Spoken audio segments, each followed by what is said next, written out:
Bienvenue dans cette nouvelle vidéo. Nous allons voir comment se préparer à la grandeur.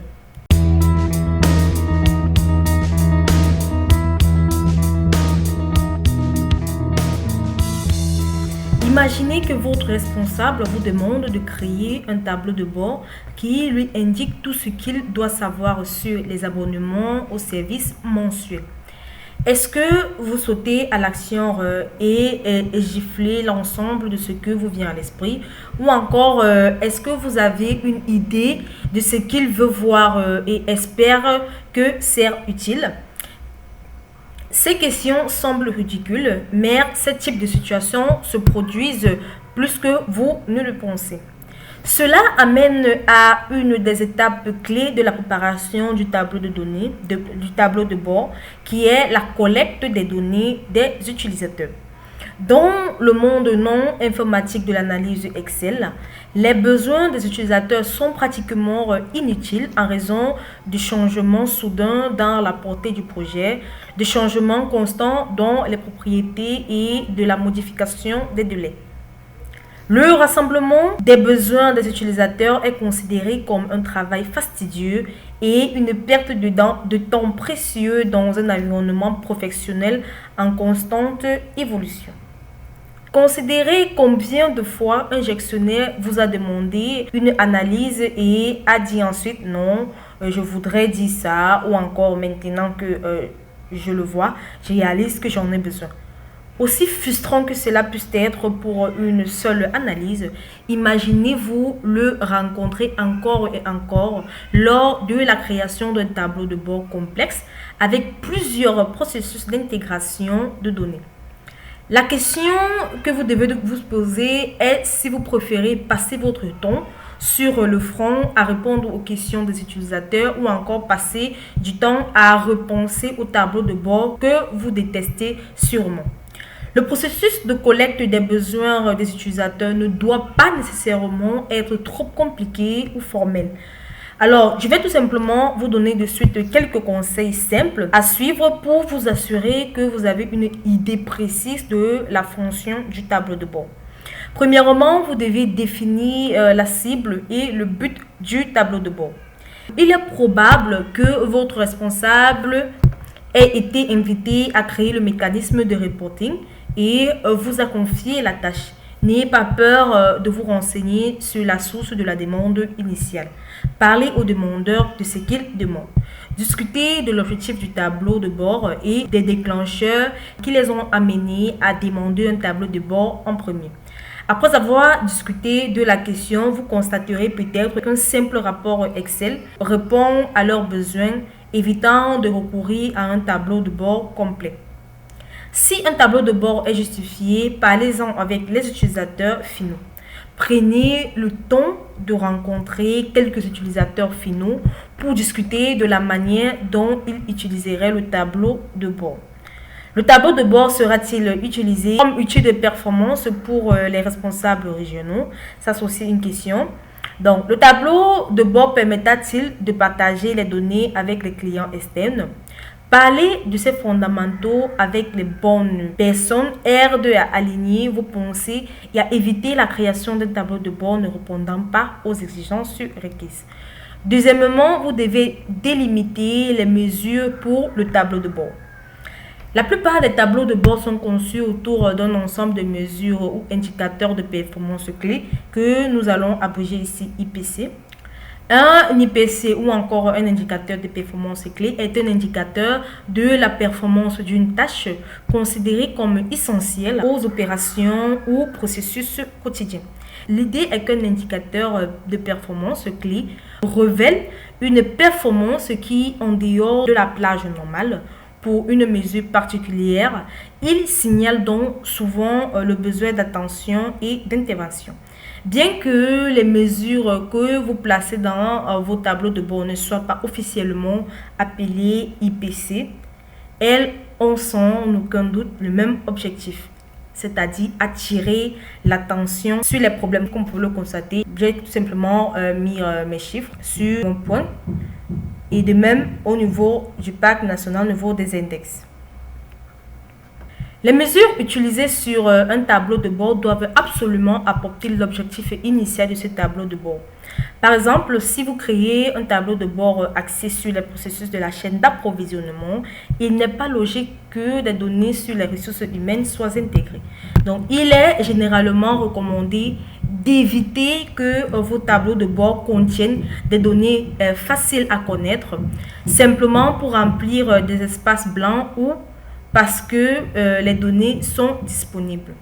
Si les données ne prennent pas en charge l'objectif principal du tableau de bord, laissez-le de côté tout simplement. Un autre conseil est que lors de la collecte des mesures requises pour le tableau de bord, je trouve qu'il est souvent utile d'écrire une phrase pour décrire la mesure nécessaire, comme je l'ai fait dans ces différents tableaux de bord. Comme troisième conseil, vous devez cataloguer les sources de données requises. Lorsque vous avez la liste des mesures à inclure dans le tableau de bord, il est important de prendre en compte les systèmes disponibles pour déterminer si les données requises pour produire ces mesures sont disponibles. Vous devez vous poser des questions telles que: est-ce que vous avez accès aux sources de données nécessaires? À quelle fréquence ces sources de données sont-elles actualisées? Qui possède et entretient ces sources de données? Quels sont les processus pour obtenir les données de ces ressources? Et enfin, les données existent-elles elles-mêmes? Ce sont des questions que vous devez vous poser. Ce sont toutes les questions auxquelles vous devez répondre lors de la négociation du temps de développement du tableau de bord, des intervalles d'actualisation des données et de la gestion des modifications. La sagesse conventionnelle dit que les mesures de votre tableau de bord ne doivent pas être régies de la disponibilité des données. Au lieu de cela, vous devez laisser les indicateurs de performance clés et les mesures du tableau de bord régir les sources de données de votre organisation. En plus, vous devez définir les dimensions et les filtres pour le tableau de bord. Dans le contexte de reporting, une dimension est une catégorie de données utilisée pour organiser les données métiers. Des exemples de dimensions sont par exemple la région, le marché, la sociale, les gestionnaires ou encore les employés. Lorsque vous définissez une dimension dans la phrase de développement des besoins de l'utilisateur, vous déterminez comment les mesures doivent être regroupées ou distribuées. Là, j'ai tout simplement le top 20 national, parc national. Ensuite, là, j'ai les visiteurs annuels. Ici, j'ai plutôt les pourcentages total des visiteurs. Comme vous pouvez le constater ici, ma dimension, c'est plutôt les visiteurs. Comme vous pouvez l'imaginer, l'ajout d'une nouvelle dimension après la création du tableau de bord peut devenir compliqué, en particulier lorsque vos processus nécessitent de nombreuses agrégations sur plusieurs sources de données. L'essentiel est que le verrouillage des dimensions d'un tableau de bord au début du processus vous évite définitivement les maux de tête. Dans le même ordre d'idée, vous voulez avoir une idée précise des types de filtres requis.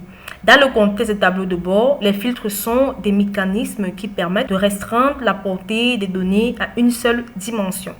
Si vous êtes désorienté par la différence entre les dimensions et les filtres, pensez à un simple tableau Excel.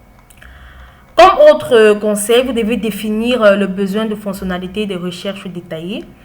Donc, de nombreux tableaux de bord offrent des fonctionnalités d'exploration qui permettent aux utilisateurs d'accéder aux détails d'une mesure spécifique. Vous voulez bien comprendre le type d'analyse que vos utilisateurs ont en tête. Pour la plupart des utilisateurs, la fonctionnalité d'exploration permet d'obtenir un tableau de données brutes prenant en charge les mesures affichées dans le tableau de bord.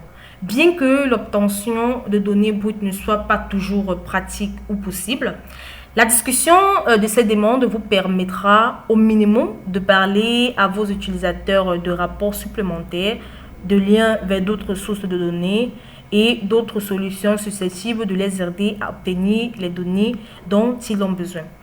Enfin, comme conseil, vous devez établir le calendrier de rafraîchissement. Un calendrier de rafraîchissement fait référence à la planification par laquelle un tableau de bord est mis à jour pour afficher les dernières informations disponibles. Donc, étant donné que vous êtes responsable de la création et de la maintenance du tableau de bord, vous devez avoir votre mot à dire dans les programmes d'actualisation. Votre responsable peut ne pas savoir ce qu'il faut pour actualiser le tableau de bord en question. Pendant que vous déterminez le calendrier de rafraîchissement, gardez à l'esprit les taux de rafraîchissement des différentes sources de données dont vous avez besoin pour obtenir les mesures. Vous ne pouvez pas actualiser votre tableau de bord plus rapidement que vos sources de données. En outre, négociez suffisamment de temps de développement pour créer des macros facilitant l'automatisation des tâches de rafraîchissement redondantes et chronophages. Voilà, j'espère que vous aviez aimé cette vidéo et que vous vous êtes appréhendé avec les grandeurs que vous devez utiliser. Nous allons nous retrouver très prochainement dans une nouvelle vidéo.